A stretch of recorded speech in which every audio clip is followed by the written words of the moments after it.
Saya rasa teman-teman di clothingan, terutama di brand lokal, yang mereka sudah pernah hadir di awal-awal Jacklot, mereka itu memang besar di Jacklot. Brand itu sampai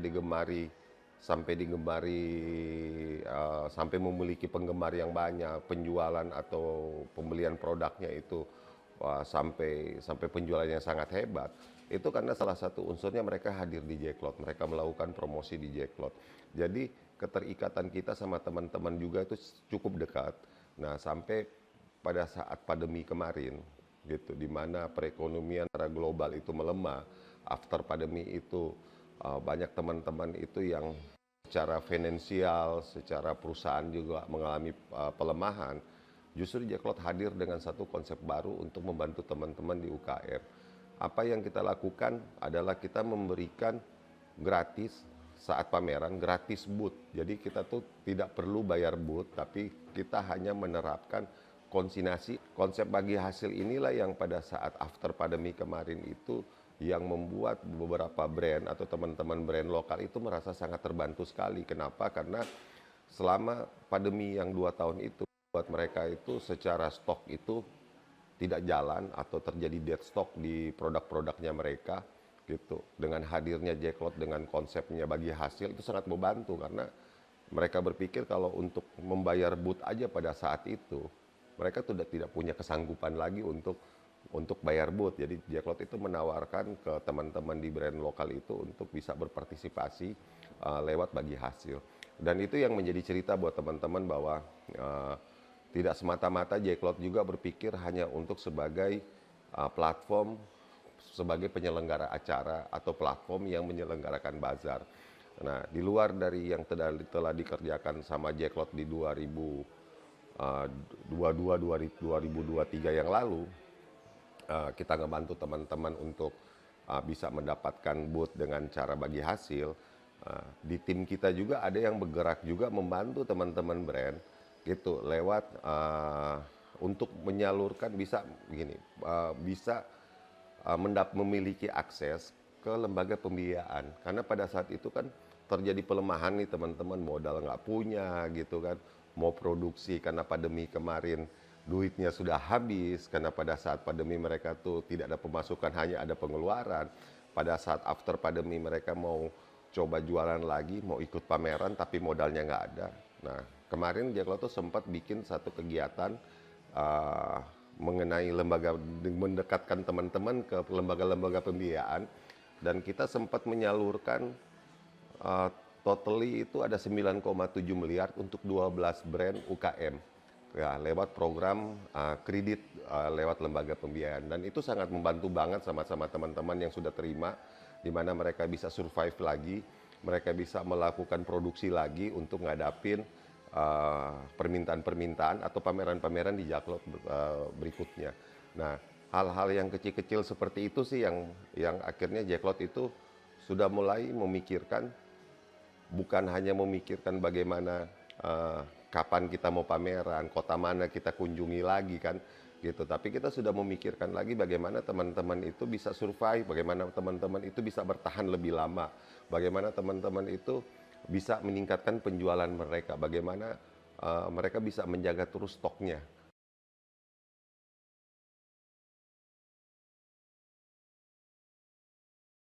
Tahun 2009 kan Jacklot itu hadir.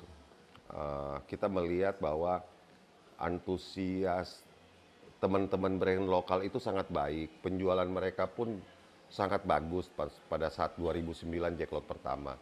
Pengunjung pun datang juga pada saat itu kita sangat happy karena didatengin 30.000 orang. Dan Jacklot itu termasuk salah satu event di event pertama itu yang kita sudah untung. Jadi kalau kita tahu beberapa platform event itu selalu punya story yang agak mirip-mirip. Di tahun pertama kegiatannya mereka rata-rata itu rugi, tapi Jacklot itu di tahun pertama itu sudah mendapatkan keuntungan dari pergerakan kita. Berarti artinya brand-brand lokal yang di dalam pun itu sudah happy atau sudah senang, tenan-tenan sudah senang karena penjualannya baik. Nah, kita melihat itu, berarti kita ngelihat bahwa hadirnya Jacklot itu memang sangat sangat dibutuhkan atau bisa membantu penjualan teman-teman di brand lokal. akhirnya kita mencoba di tahun kedua kita sudah mulai tur di beberapa kota. Kalau nggak salah kita sempat tur di 5 kota, ada di Makassar, terus ada di Bandung, terus Jakarta juga ada gitu, Tangerang, Bekasi. Kita sudah tur di beberapa kota dan antusias pengunjungnya juga sangat baik, penjualan teman-teman juga menjadi lebih baik lagi, jadi happy lagi gitu. Akhirnya kita sepakat untuk lebih membesarkan, lebih menjamah lagi kota-kota yang menurut kita belum tersentuh sama Jacklot atau belum masyarakat situ belum berkenalan dengan brand-brand lokal. Mungkin di beberapa daerah di luar Jakarta, di luar Bandung gitu masih kiblatnya itu masih sama brand-brand dari luar. Nah, akhirnya kita sepakat untuk mencoba menjajaki beberapa kota dan perjalanan Jacklot selama 15 tahun kita sudah mengunjungi lebih dari 25 kota mulai dari Sumatera, Jawa, Kalimantan, Sulawesi sampai dengan Bali. Dengan pergerakan kita 25 kota, ada beberapa kota itu yang kita rutin setiap 2 tahun, satu tahun 2 kali kita datang. Gitu.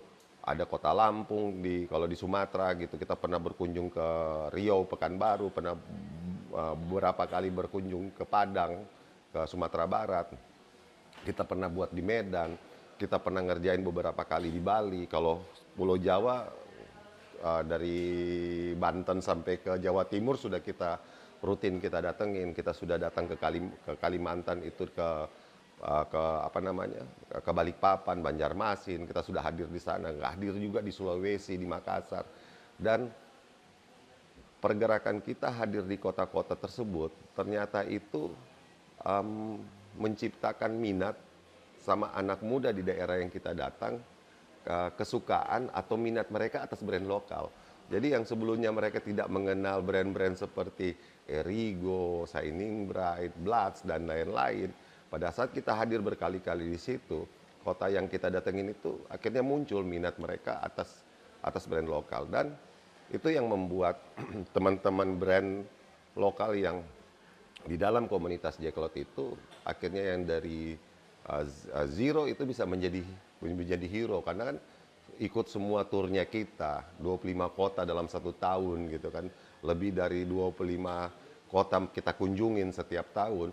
Akhirnya penjualan mereka pun menurut saya pun akan menjadi baik secara nasional. Tiba-tiba 2017, 18, 19 hadir marketplace gitu, dan teman-teman yang sudah terbiasa di marketplace pun akan memasarkan produknya lewat online. Itu juga membantu juga gitu kan. Akhirnya salah satu tempat beberapa kota yang sudah dikunjungi sama Jacklot berkali-kali membuat kota-kota itu jadi peminat brand lokal dan belanja di marketplace dengan brand-brand yang sudah dikenal pada saat kita melakukan tour dengan Jacklot, seperti itu.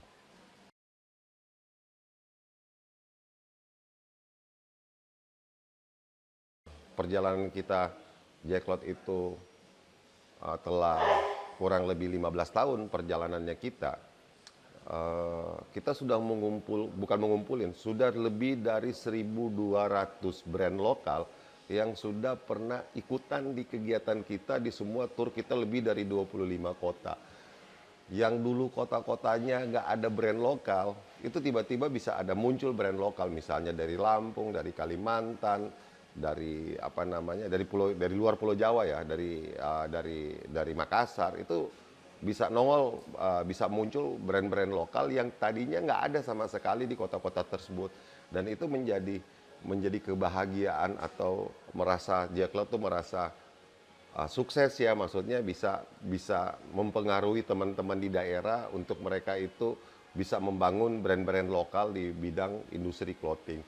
Nah, itulah yang akan menjadi kita itu menjadi bersemangat sehingga Jacklot itu sampai saat ini masih digemari juga sama teman-teman brand lokal untuk memasarkan produk-produknya lewat kegiatan-kegiatan kita baik di online maupun di offline. Nah, sebagai informasi juga Jacklot juga ada kerjasama juga dengan platform-platform besar seperti marketplace, seperti Tokopedia, Shopee gitu ya, yang kita selalu hadir dengan Mall Jacklot gitu di tanggal-tanggal kembar, di tanggal-tanggal khususnya, di event-event khususnya, dan dihadiri oleh ratusan brand dengan penjualan yang menurut saya sih sangat luar biasa pada saat kita kerja sama Tokopedia atau Shopee. Dan itu membuat teman-teman itu selalu datang bergabung dalam satu keluarga besar kita di ekosistem Jcloud.